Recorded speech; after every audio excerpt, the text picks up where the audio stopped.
You're not going to be a dictator, are you? I said, no, no, no, other than day one. Donald Trump has successfully moved the Overton window in a way that is as dangerous for the future of democracy in this country as anything else. This is what Vout and Project 2025 wanted. Newsome he's daring Tom Homan to come and arrest him. Should he do it? I would do it if I were Tom. I think it's great. They control the Congress, they control the White House, and they control the courts. And so, of course, they're massively overreaching. And yes, they are getting away with it right now. This is clearly a man who cannot tolerate criticism of him or what he does, which is exactly what authoritarianism is all about. The New York Times is just as fake as CNN and MSDNC. They really are the enemy of the people. What he is saying, rather bluntly, if you stand up to Donald Trump, he will punish you. Protesters in Philadelphia, state capitals in California, Minnesota, Michigan, Texas, Wisconsin, Indiana, and others showed up to oppose Trump, Musk, and Project 2025. US and President Trump has overseen America's largest military parade in decades as nationwide protests take place against his leadership. Demonstrations are happening right across the United States today to oppose the Trump administration. Two visions of America. On a day the country's deepening divide was there for all the world to see.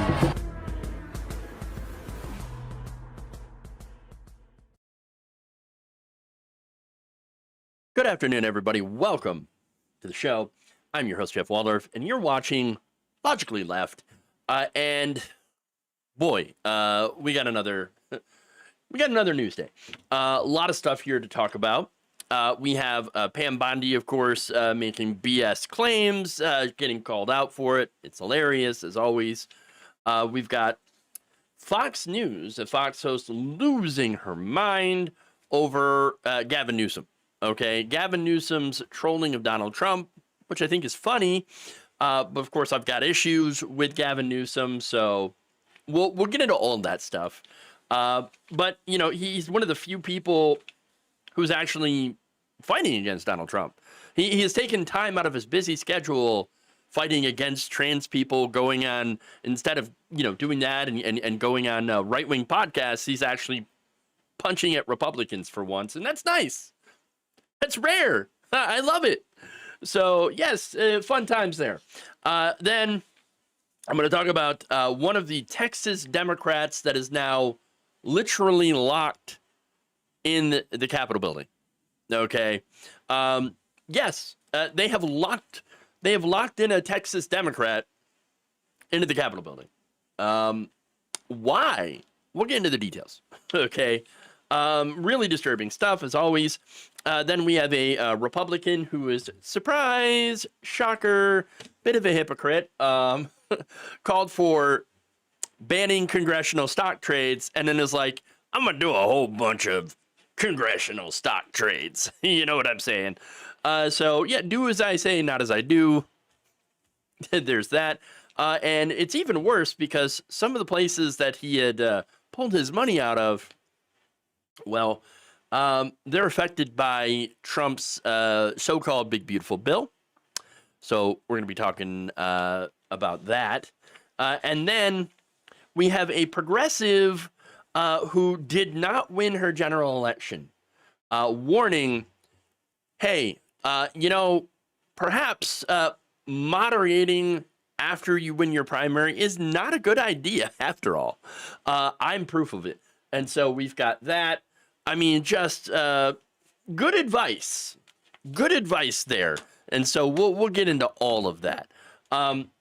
Before I do, please like and share the stream. Very important that you do so. It helps it out greatly. Need all the reach that we can get, especially like on YouTube. I mean, come on. It's bad. All right. So I want to thank Monica Carranza for being a member. I also want to thank, there was somebody who signed up as well to be a member of our Patreon page. Of course, I want to thank everybody who is on our Patreon, patreon.com/jeffwaldorf. That helps, of course, keep the show going. So, need your help. Please sign up and help keep me on the air. Okay. It's not just like, I could use another couple of patrons so that I can buy a new house. No, it's literally just trying to keep the lights on. Progressive media does not have billionaire or large corporate backing. I'm not doing any of those, sponsorship deals. You know, you're not going to see Raid Shadow Legends being promoted here. It's you guys. You fund me. So the audience. And so I need your help as much as possible. So sign up, become a patron, or become a channel member over at on our YouTube page. And again, that's also Facebook, also Twitch. And so we're doing all those different platforms. So if you're not on those, maybe you should get there. Support the channel any way that you can. All right. So with that said, memberships, very important. All right. Let's dive into the stories now. You've heard me ramble on for long enough now to hear me ramble for the next hour. Yay. Bet you're excited to tune in, aren't we? All right.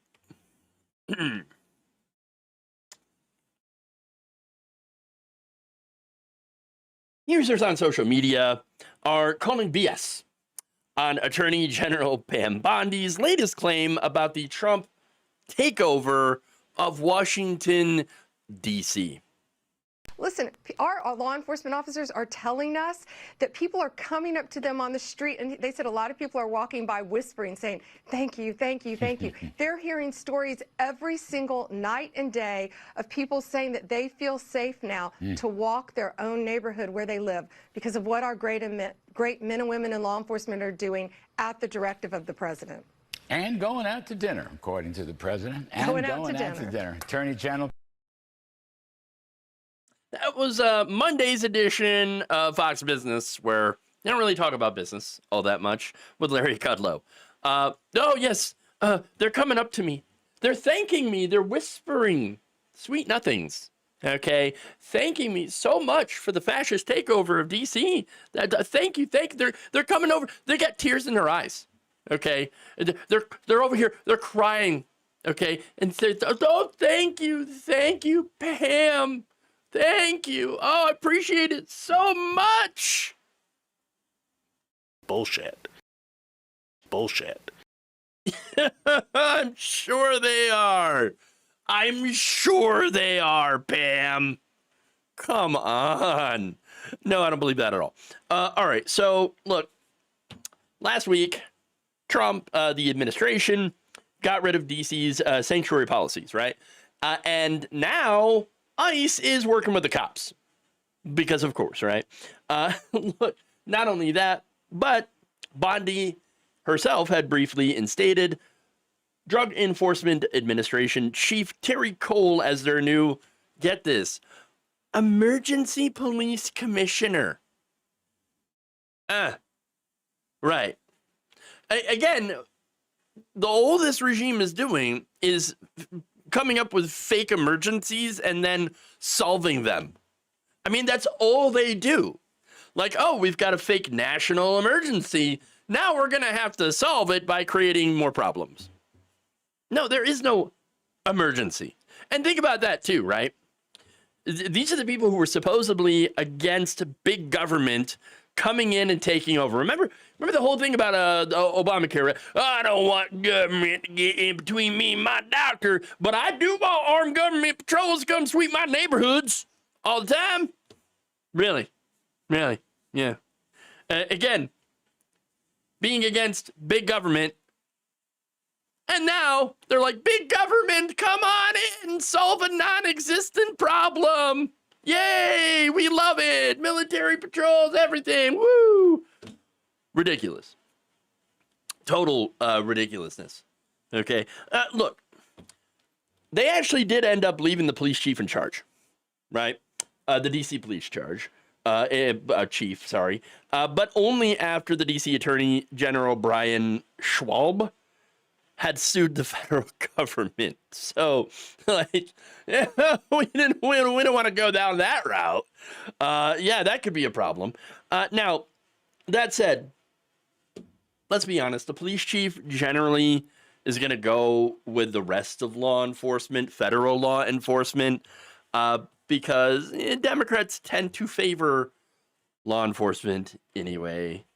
So they're going to follow the directives and all of that. But anyway, now Trump on Monday praised what was going on in D.C. with his fascist takeover, saying, quote, "We have a thing going on right now in D.C. We went from the most unsafe place anywhere to a place that now friends are calling me up." Here we go. Democrats are calling me up and they're saying, "Sir, I want to thank you." You know, with tears in their eyes and everything. They're just thanking me so much. Oh my God, they're just so happy that the federal government came and took over.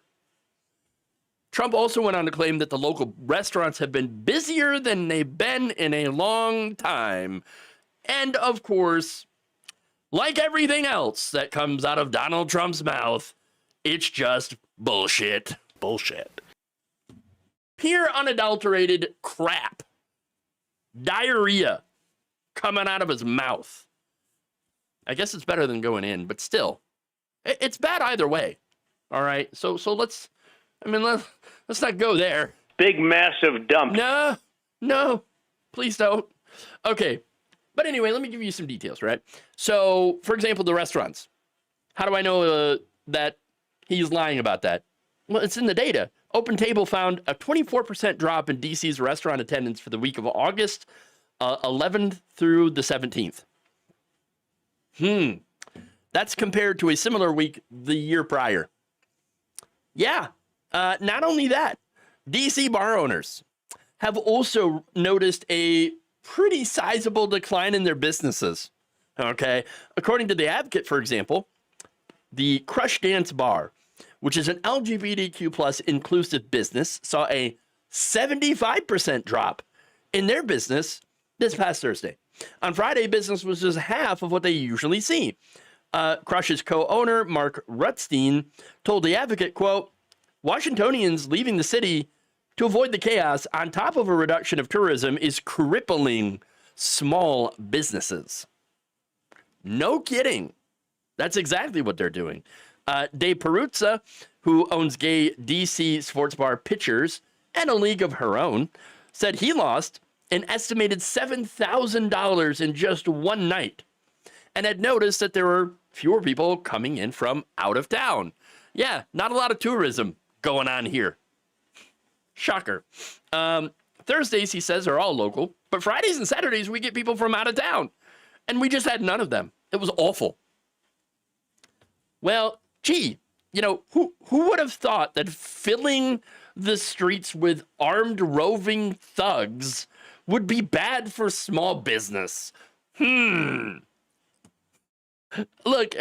here's the thing, though. This is a future that Republicans want for all the big cities. They want, make no mistake, an authoritarian police state where you, an average citizen, has no freedom. That's it.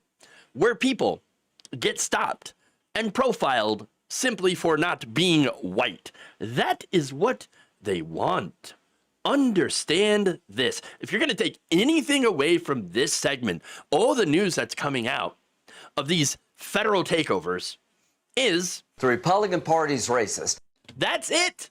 That's it. There is no massive crime wave. Crime is at a 30-year low. It is not about crime. It is about white supremacy. It is about instituting authoritarianism.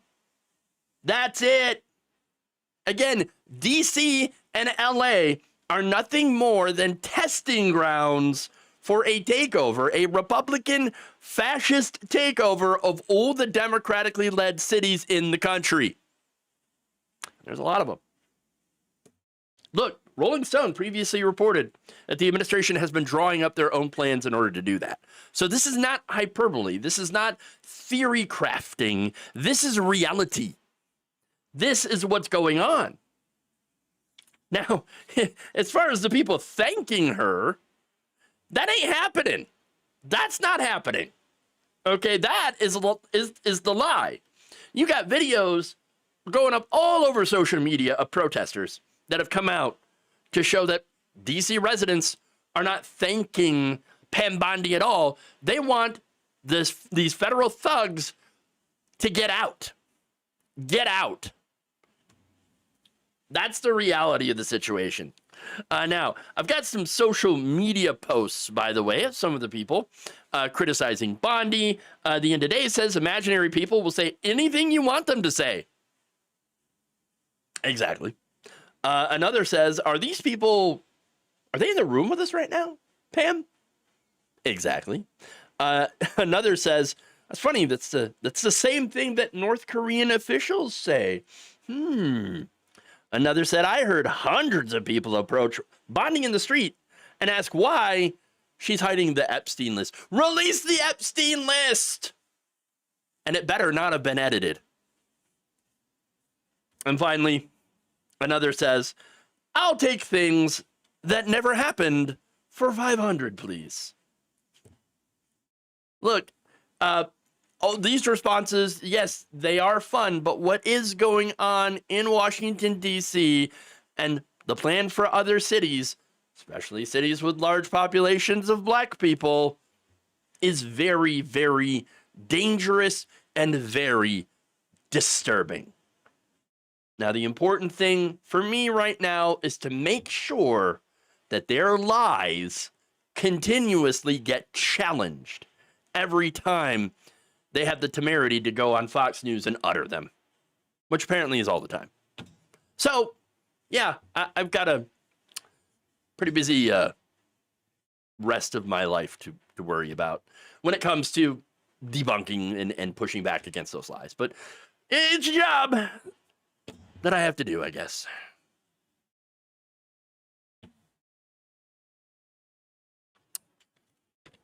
Crime is mostly occurring under the purview of ICE and Trump. Yeah, they are the people that are doing the crime. Imagine that. Criminals doing crime. And that's what Trump is. He is a criminal.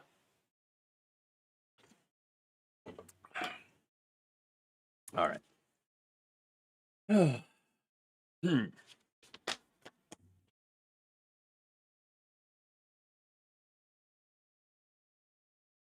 Moving on. Oh, we got more video. A Fox News host is not exactly thrilled with Governor Gavin Newsom's trolling of President Donald Trump online. The other thing is, or at the debate, the other thing for me is that for the last week, Gavin Newsom, and why am I giving him advice? You have to stop it with the Twitter thing. I don't know where his wife is. If I were his wife, I would say, "What? You are making a fool of yourself. Stop it. Do not let your staff tweet. And if you're doing it yourself, put the phone away and start over. And if he really, he's got a big job as governor of California, but if he wants an even bigger job, he has to be a little bit more serious." Yeah, stop it with the Twitter thing. You're just looking bad. You're supposed to be serious. Who's gonna tell her? Who's gonna tell her? Okay. Look, and by the way, this is somebody who is, and I forget her name, and I'm sorry for that. But this is a staffer to Newsom that's like, you know what I'm gonna do? I am going to copy Donald Trump, and in order to make fun of him. Awesome. Look, I think it's pretty obvious to everyone but Dana Perino that Newsom's office has intentionally tweeted like Trump in order to get under his skin, and it seems to be working. And I got to give credit for some of these banger posts. I mean, calling Tommy Lauren woke, okay? Nicknaming Kristi Noem Commander Cosplay. I love it. And again, that's when she blamed California for issuing a license to a driver involved in a car crash in Florida. Newsome, by the way, responded to that, or Newsom's office, saying, hey, Commander Cosplay, federal government, you already confirmed that this guy meets federal and state immigration requirements. You issued that work period. Oops, as usual, you're either lying or clueless. Again, it's good trolling, right? I enjoy it. I keep saying, in order to deal with these people, you got to fight fire with fire. And it's kind of a bummer that it took Gavin freaking Newsom to figure this one out. But he did it. He's actually miles ahead of the other Democrats who've decided, keep your head down, keep it low. You know, let Trump hang himself by his own petard. You know what I'm saying? I'm just gonna sit and I'm gonna hang low and I'm gonna let Trump be Trump. Well, people like it when Trump is Trump. And so, look, Trump's a bully. And so what do you do to fight the bully? You bully the bully, okay? Because turns out when you're a bully, you're actually a pretty weak snowflake, okay? And so Newsom actually understood that, kind of understood the assignment here. And it's like, okay, let's just troll him, okay? Let's do it. And look, by the way, he responded to Christine Nome. I'm sorry. He responded to Dana Perino by saying, almost a week in, and they still don't get it. And they never will. And they never will. Not openly, anyway. Okay? And look, not only that, but Newsom said last week, he told reporters, quote, if you have issues with what I'm putting out, you sure as hell should have concerns with what he's putting out as president.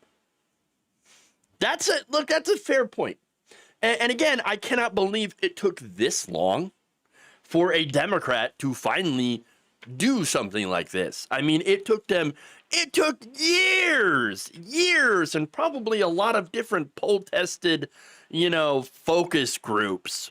And again, Democratic, voters, they have been screaming since Trump won to fight him, to fight already, just stand up and do something and push back. Look, here's the thing though, at least Democrats have finally starting to give up on when we go, they go low, we go high, which I think was the dumbest thing in the first place. I'm sorry. Okay, but like, Republicans, they don't care if you go high because they just keep going lower. There is no bottom to that barrel. No bottom to that barrel. Okay, and by the way, Tomi Lahren was pretty triggered by this, and it shows you again how effective it is. Because here's what she said in response. Gavin and his team of beta males. Yes, that's right. She said that. That's the thing that they're still saying. Beta male. All right. Who sit down to pee actually think they're trolling the president and actually think this is making Gavin look like a badass.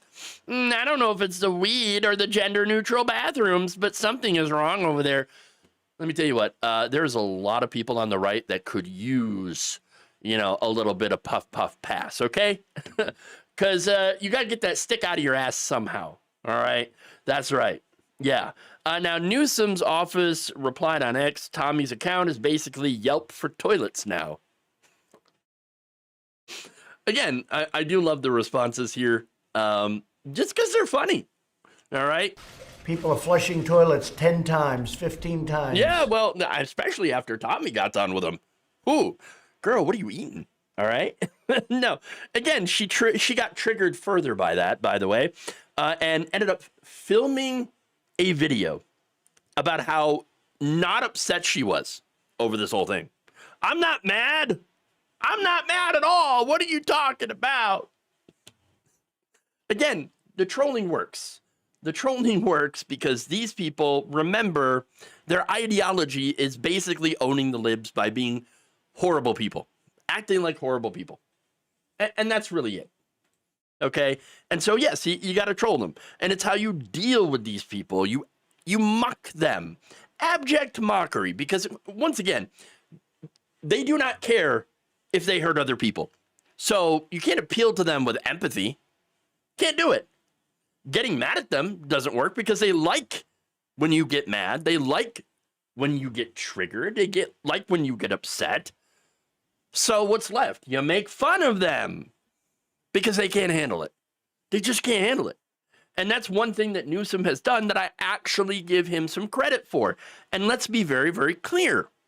Newsome is not someone that I want to be president. And that's why it frustrates me. You know, there's a poll that just came out where Newsome has shot up, okay, as far as like, oh, yes, Democrats, we want Newsome to be president. No. I don't want him as president. I do not want him on the 2028 ticket, okay? No. Okay, look, why is that? Because he's a corporate candidate through and through.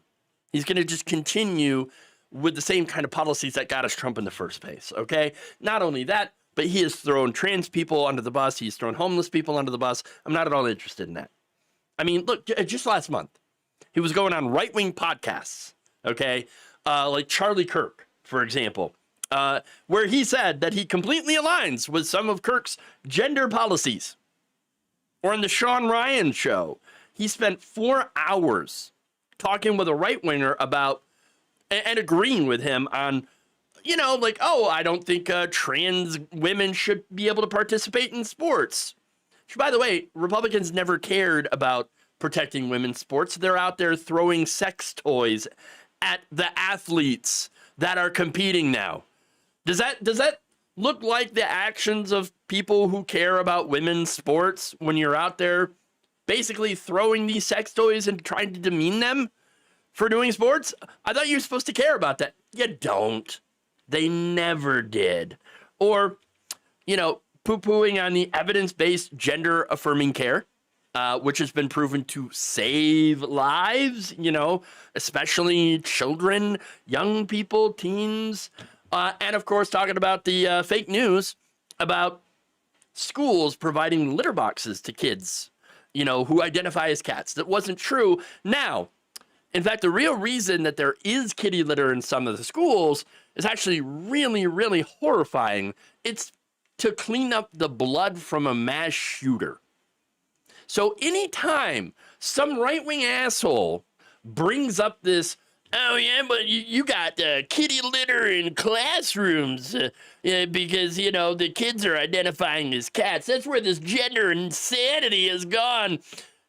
It's like, actually, no, it's to clean up the blood from your horrific policies that allow mass shooters who are overwhelmingly white cis men, young men, going in and murdering their classmates to clean up that blood. That's what the kitty litter's for, you jackhole, you dipshit, you piece of garbage. Trash is what you people are. You are trash. Fuck off. All right?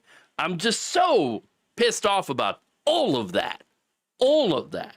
And again, Gavin Newsom, he took the right-wing side on these issues. The side that is literally trying to ban trans people from society, from existence, okay? The side that is trying to now undo marriage equality. That's right. To undo Obergefell. That's what they're going for. Kim Davis is currently in court. The Supreme Court is now going to decide whether or not to take up that case. Congratulations. Congratulations. Look, if you, and here's the thing, call me a purity tester if you want. I don't give a shit. All right? If you cannot stand by transgender people as they are being assaulted and wiped off the face of this planet, okay? Because that's what the right wing wants to do. The ones who are constantly under attack, right? If you cannot stand by those people, if you cannot stand to defend homeless people and to try to prevent the abuse of those homeless people, you are useless. You are less than useless. So I'm not at all interested, okay? If you won't defend them, and by the way, a lot of people who are homeless are LGBTQ plus youth that have been kicked out of their homes for just being themselves. That's it. So I do not think that if you cannot stand by those people, then you are not somebody who's going to be able to lead the country. Okay. And again, if you're working for your donors in the real estate industry, by the way, because again, that feeds into the homelessness issue. Okay. The fact that we do not have enough housing, we do not have, and what do I mean by housing? We can't just build more houses and get our way out of this.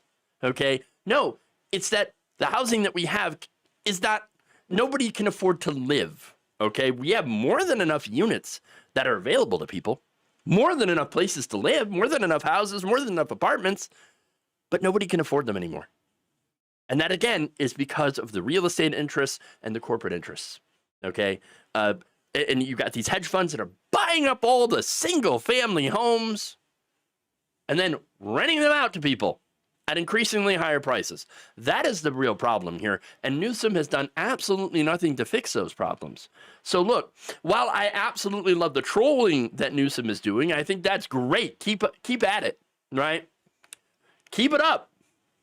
I am, though, rolling my eyes at the liberals who are now championing this man as the next Democratic savior. He is not. And by the way, Democrats, we don't need a savior. What we need is to champion good policy that lifts up everyone, that raises wages, brings down the costs of things like housing and groceries, etc. And not only that, but protect and promote the civil rights of every person while not serving at the whims of the moneyed interests. Okay, Newsome, unfortunately, he doesn't do any of that.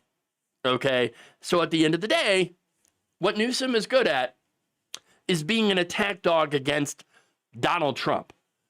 Good for the moment, but overall, he will not do anything materially to prevent the next worse incarnation of Donald Trump from occurring. We need a radical change in our politics, a radical change, and to actually, I don't know, embrace policies like universal health care, banning money in politics, okay? Getting all that money out, universal child care, things like that. Promoting those good policies. That should be the future of the Democratic Party. And I really, really wish that a lot more Democratic voters would stop looking to people like Newsome as a savior and start looking at, hey, we are our own saviors with our votes, okay? And only we, working together for a progressive future, can save this country from the next Donald Trump.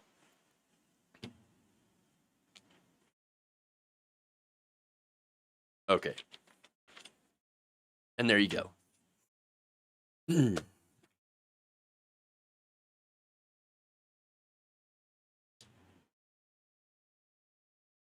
Moving on.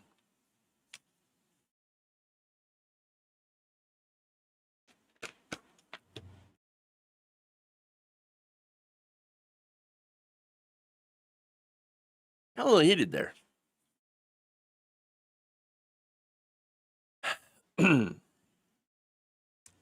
The Texas Democrats that left to oppose the right-wing redistricting map have returned to the state. Uh-oh. Now, upon their return, they were forced to submit to 24/7 monitoring by Texas state troopers. Every one of them except for one. That's State Representative Nicole Collier, who did not comply, and she ended up actually being locked into the chamber for her refusal to comply. I love it already.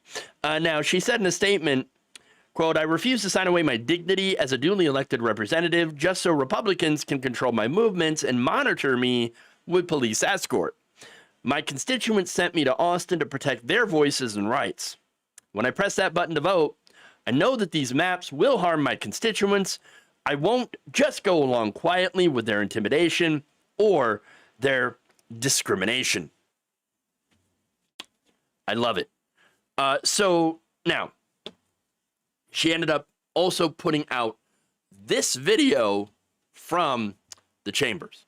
I'm just fed up. I'm fed up with their need to control everything. While we were on the floor, the speaker made an announcement saying that for those Democrats who had participated in the quorum break, they would be required to sign a permission slip to leave the floor, agreeing to be subject to DPS control. That was the condition that was set by the speaker in order for members to leave. When I was listening to the announcement, that the order, the directive to notify us that we can only leave if we sign away our rights, I just said enough. I'm tired of it. I'm tired of them taking everything. And the only way I can resist is if I stand against it. It's just an exercise of control over us as Democrats, and it's not necessary. It's wasteful, and I've had enough. And I have a right to challenge our government, and I have a right to resist, and that's what I'm doing. Hell yes. Now look, as a result of her resisting, Texas Republicans are now literally holding a black woman hostage because she refuses to let the police track her and intimidate her. So, I mean, that's what they're doing. Okay? No, they're not there to try to protect them. Well, no, it's to keep them in line, to keep them from leaving again so they can push through their extremely racist gerrymandering maps. That's the reality of the situation here. Now, that said, CNN reported that a majority of the Democrats in the caucus ended up complying with this law enforcement escort, showing the reporters what they called permission slips that they received in order to leave the House floor, and then pointed to the officers escorting them around the Capitol. So, look, on the one hand, I got to give them credit for leaving to stop quorum, okay? But that said, agreeing to this was not their best move. None of them should have complied. They should have all done the same thing as Collier, okay? The lack of solidarity here among her colleagues is kind of why Republicans keep winning these fights, okay? That said, she does have the backing of the people, all right? As crowds gathered outside the Texas House chamber and began chanting, "Let her out," Monday evening when this news broke. Collier said to the crowd in a video, "I so appreciate it. I know you're tired. You're fed up just like me, so I appreciate you taking a stand. We don't have to take the bullies." Yeah, there's another person, by the way, standing in solidarity with her as well, and that's Representative Jasmine Crockett, who said this. "As a former Texas state representative, let me be clear. Locking Representative Nicole Collier inside the chamber is beyond outrageous. Forcing elected officials to sign permission slips and take police escorts to leave? That's not procedure. That's some old Jim Crow playbook. Texas Republicans have lost their damn minds." I'm pretty sure, actually, they haven't. I'll disagree with that because they know exactly what they're doing. All right? They're doing the old Jim Crow playbook, though, because remember, the entire purpose of Jim Crow, those laws, was to stop black people from voting. Okay? That's also why the KKK was created. Okay? To stop black people from voting. And now, I love how Republicans, by the way, whenever you bring that up, it's like, oh, the Democrats, they're the party of slavery and Jim Crow, while Republicans were the party of freedom and that opposed slavery. Okay, well, which side is now trying to stop black people from voting? Dismantling the Voter Rights Act? Taking away polling places from inner cities? Purging black voters from the rolls? And oh yeah, pushing these massively gerrymandered maps to dilute the power of black voters? Not only that, but they're also the party of keeping, I don't know, slavery legal. Okay? Because it wasn't completely abolished in this country because guess what? Prisoners, people who are in prison, can be put into slavery. That's right. And they're currently slaving away for giant corporations right now. That's legal. That's legal. And so, yes, Republicans continue, by the way, to push more criminalization of especially minority communities in order to have more corporate slaves. It ain't the Democrats doing that. It is Republicans that are doing that. Now, that's not to say, of course, that the Democrats do not have their own issues with the black community and failing to serve their interests, right? But that is a different conversation, okay? Look, the Democrats more often tend to ignore working class people of all colors. Let's be honest with that, okay? That's what Democrats do. However, Republicans, they actively work against the working class to make them poorer, okay? Poor and desperate. Now, that also has an impact on black people even more, because generally, black people in this country have less wealth than white families as a result of structural racism. These maps, by the way, are a great example of that, because they dilute any and all political power black voters have. And so the Democrats as a whole, and I'm talking about leadership, really should be aggressively backing Collier and demanding that these Texas Republicans drop their racist demands and their ridiculous gerrymandering maps. And if they don't, well, they should be locking in for a very long, aggressive fight. Why bother come back at all? Yeah, that's a good question. A good question indeed. All right. What about the Democrats in North Carolina that voted with Republicans to screw over voters? America is cooked. I'll have to look into that, but that doesn't surprise me that there are Democrats that will do that.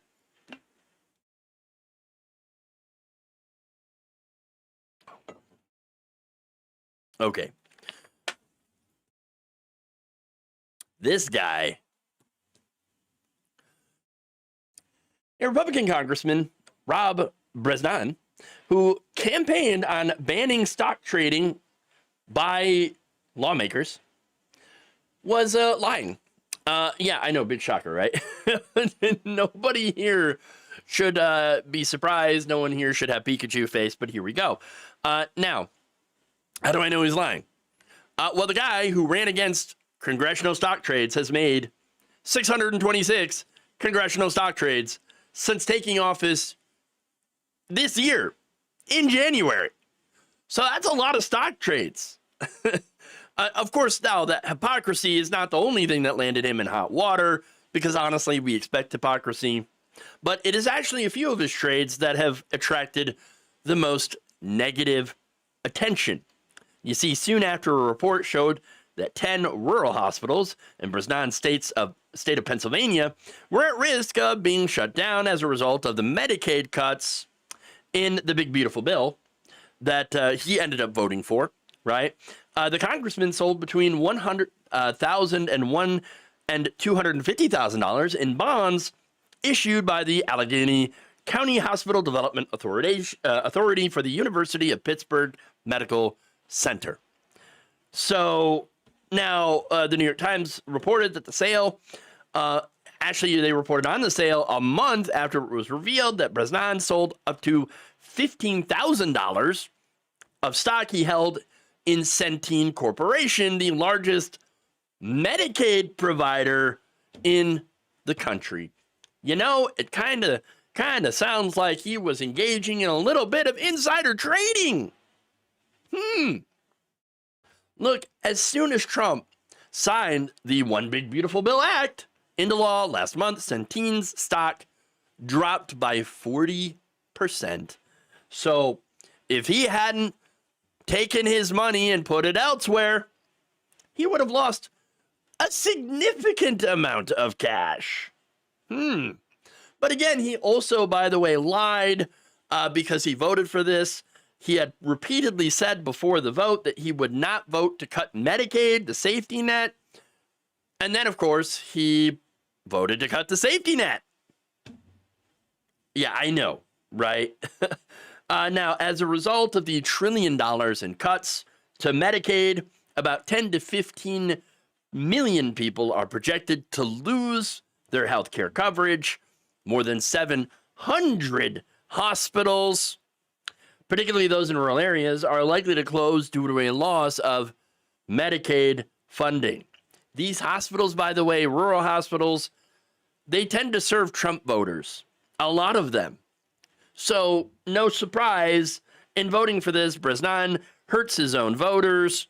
That's what a lot of these Republicans have done. It shouldn't surprise anyone that is paying attention.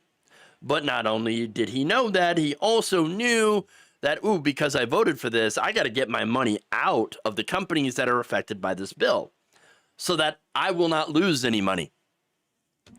Look, this guy it should be the poster child for I got mine, fuck you.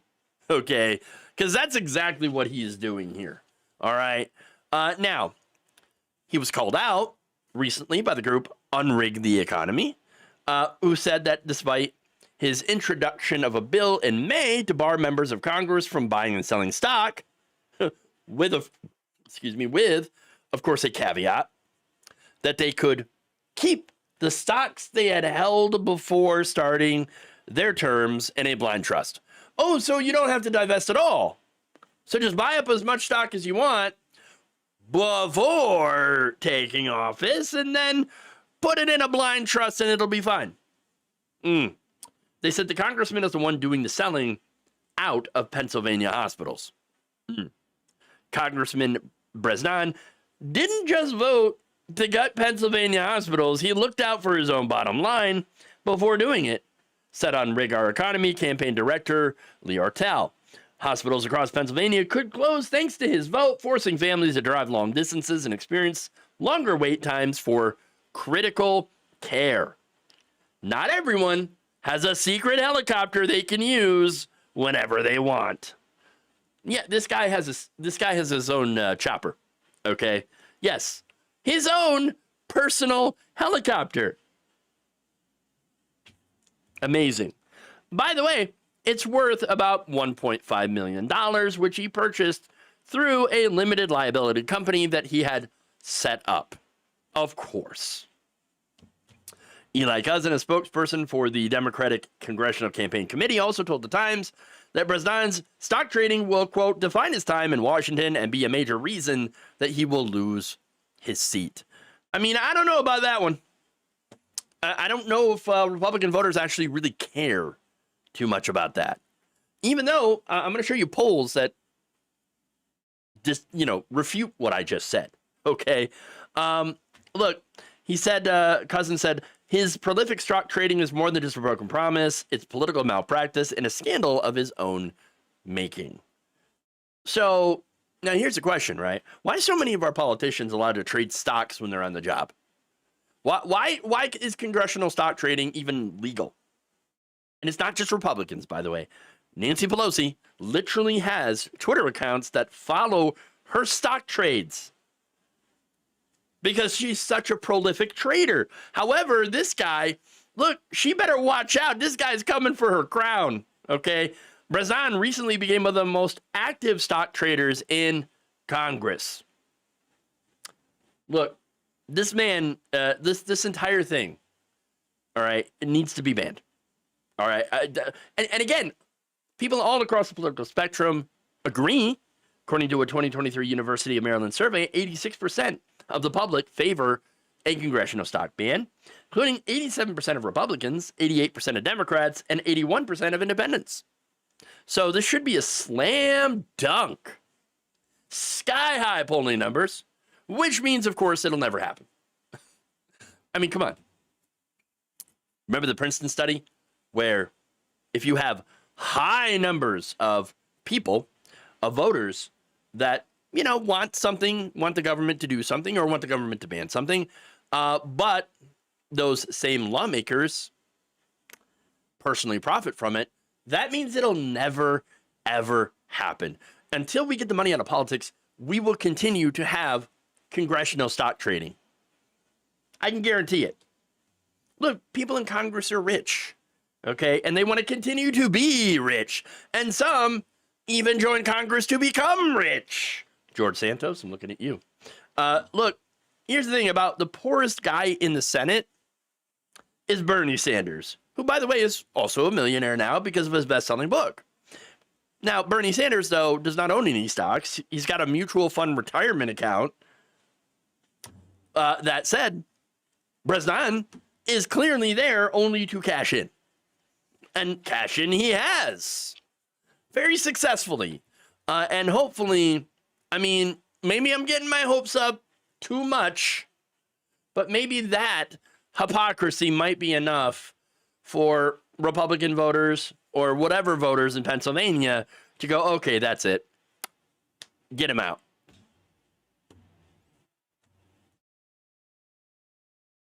Okay. Last story for y'all.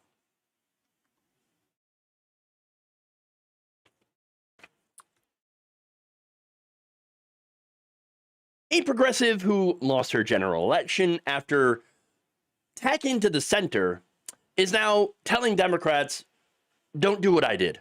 Okay, I done messed up. So this is India Walton, who had stunned people by defeating a 4-term incumbent mayor in the Buffalo, New York primary back in 2021. Now, she won that primary, and then after winning the primary, went, ooh, I got to moderate. Go to the center, because that's what you're supposed to do, right? She lost her general election. Now she's coming out to say, Democrats, progressives, stick to your message. Do not do what I did. Do not moderate or water down your message. Be progressive, be strong. Okay, or else you are going to lose. Now, Walton is a senior strategist at Roots Action now, and she said, look, moderating is what got us here, okay? And she says that, obviously, in the context of us having Donald Trump as president and Republican control of all 3 branches of government. Yes, moderating is what got us here. Kamala Harris tacked to the center and lost. That's what happened, okay? Now, she says, look, I pivoted fairly quickly to try and integrate myself into the party because I thought that was the way to build a broad-based coalition. It sort of ate away from our message from the inside out. Yeah, and a couple of examples here that she pointed to is backing away from her opposition of charter schools, which, of course, pissed off the teachers' unions, and not only that, but defund the police. She was like, oh, I said defund the police? Never mind. So, obviously, when that happened, she ended up losing the teachers' union endorsement, as I mentioned, and she did not pick up the police endorsement. Big shocker there, right? Basically, what she did is ensured that she lost the general election. But yeah, she's out there now admitting, yeah, I messed up. Please do not do what I did. I abandoned the base. I FA'd and then I FO'd. Okay. Hey, you know what? Taking ownership of what you've done, I think that that takes a certain amount of strength, especially in politics, because I mean, there is this tendency to never admit when you do something wrong. And when it comes to Democratic leadership, especially to double down on doing the wrong thing. Okay. And again, she's saying the Democratic Party has been doing this, and this is why we have Donald Trump. Quote, I think a part of the reason how we got a second Donald Trump presidency is that the Democrats have not had a message that appeals to working class and poor people. True. Look, in 2024, the Democrats actually won a higher percent of wealthy Americans than they did of working class people. Republicans somehow won more working class people, including Latinos and African Americans. They won Gen Z voters, young Gen Z men. Why? It's the economy. Okay, and yes, there are other factors like, for example, the Democratic Party promoting or supporting the genocide in Gaza, supporting Israel to the hilt. And of course, that had some impacts here, especially in Michigan. But, you know, again, getting away from any sort of populist progressive message on economics, I mean, that right there while Donald Trump's going around lying about how he's going to lower grocery prices on day one and prescription drug prices, etc., Kamala Harris is walking around with Liz Cheney and Mark Cuban saying, we're going to defend democracy. Okay.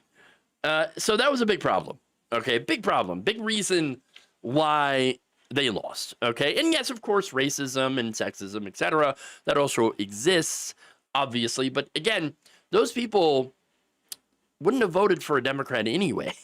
Honestly, the people who are racist and sexist generally were not going to cross over to vote for Democrats anyway. So I'm sorry, you're not going to appeal to those people. You're not going to appeal to Trump voters. You're not going to appeal to, Republicans. And so stop trying to do that. Stop trying to do that. And actually look to the left. Look to your left flank. And I know that's difficult for Democrats to do because the donors are like, oh, can't have that. That's going to mean higher taxes on us. And I don't want that. Well, too bad. You actually want to win. You actually want to represent the people. Then you might want to actually, represent the people and not your wealthy donors. Now, she added, the establishment resists policies that help the working class because they are beholden to corporations and billionaires. It's not the message they want to hear, but it's the message that is resonant with the voters. Okay? And she was talking about, of course, policies like, universal health care, universal child care, stuff like that. Yeah. Now, here's the thing. The Republican Party is very, very good at driving the narrative. We see it all the time. Their media has incredible amounts of solidarity. They build off each other because they're essentially funded by the same people, billionaires. We do not have that on left media. In fact, there's so much infighting among lefty creators, liberals, etc. Why? Because we're not funded by the same people. We're not funded at all. And so we're fighting over I wouldn't say a small share of people, but I am saying that we are fighting over people. Just viewership to scrape by and survive. Whereas, again, you have the right wing that is funded by billionaires and giant corporations. And so it's not really a fair playing field here. Okay. That said, now the Republicans drove the narrative that Harris was too far to the left in her policies, which wasn't true at all. Now, unfortunately, since Harris lost, that narrative has been adopted by the Democrats. Okay. And so now Democrats like Gavin Newsome throwing trans people under the bus, throwing homeless people under the bus, and are promoting what is basically supply side economics again, which is the abundance agenda. Okay. Abundance, by the way, is just repackaged neoliberalism. Doesn't help working people at all. It's pro-corporate. That's it. It's immensely pro-corporate. Now, Republicans, by the way, they don't help working people. Both parties are being driven by wealthy corporate donors who hate progressive economic policy. They do not want people to have higher wages. They do not want people to have universal health care. They do not want people to have paid leave. They do not want people to have universal child care. They don't want any of that. Voters, however, they love those policies. And you could point to all across the country where voters, yes, in red states, approved of minimum wage increases, like in Missouri, for example, passing a $15 minimum wage, passing sick leave. Nebraska, you had voters that approved of guaranteed time off, paid time off. Okay? And so these are red states that are doing where the voters are saying, we want progressive policies. When you moderate your message away from those policies, you lose those voters. But when you run on those policies, look at what happens.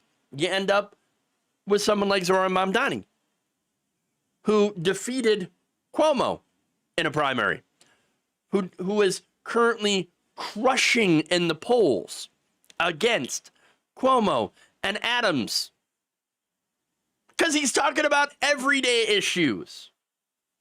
Now, Walton, she says, look, what he's doing, you should do that.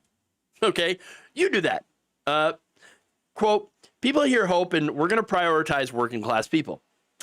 People hear hope and I'm not going to capitulate to the establishment and negotiate all of our power that we built.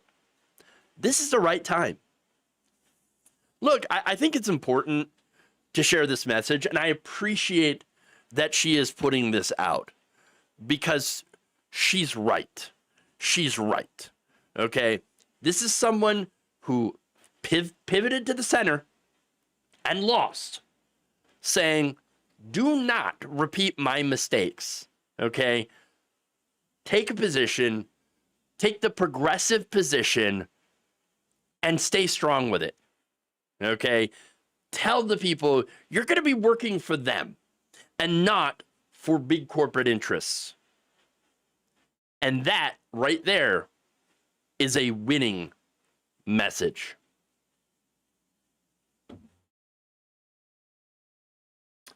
Anybody else get a Ronald Reagan vibe off Gavin Newsom? Well, Ronald Reagan, I mean, he was in California. After all, he was the governor of California.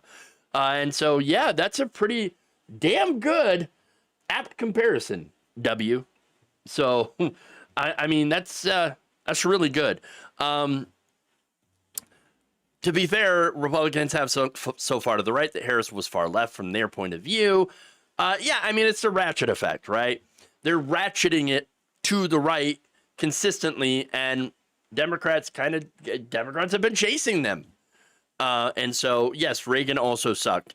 Oh my God, you pointed a lot of or pretty much any problem in this country, you can go back and point to Ronald Reagan being the cause of it. Okay? I mean, student loan debt, for example, right? It was Ronald Reagan that cut off the colleges. Just saying. So in their state, because it was too liberal, right? Too much of a educated proletariat. Okay, and they couldn't handle that.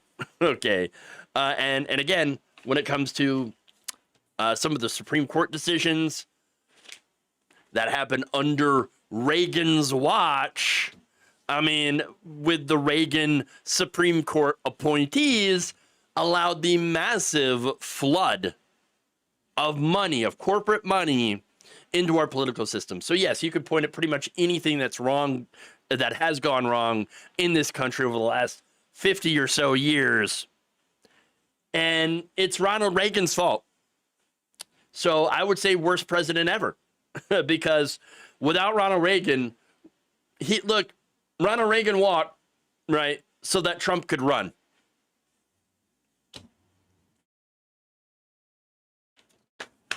All right. So that's it. That's the show. So thank you for watching. Please like and share. If you haven't already, please consider becoming a channel supporter, whether you hit the join button below, if you're on YouTube, if you're watching there, your Facebook, become a subscriber to the show, or going to our Patreon page, patreon.com/Jeff Waldorf. Sign up, become a supporter, please. Very important that you do so. Need your help to stay on the air more than ever. Okay? So now, tomorrow, Wednesdays, I'm going to be doing the show over on this space. So it's a common thing that I do where I just do this normal stream over on thisspace.tv, their YouTube channel, working with a whole bunch of other progressive creators, trying to build a bit of a progressive network.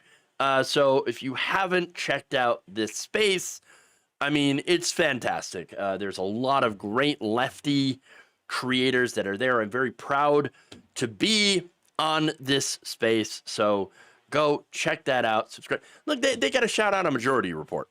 Okay. And they were even on Majority Report when it came to an interview. So about this space. So, I mean, it's making waves. It's making waves. So go watch my show there, same time as always, that's 2 p.m. Eastern Time, thisface.tv on YouTube. Check it out. Subscribe to that channel. And watch me there and watch the other fantastic creators.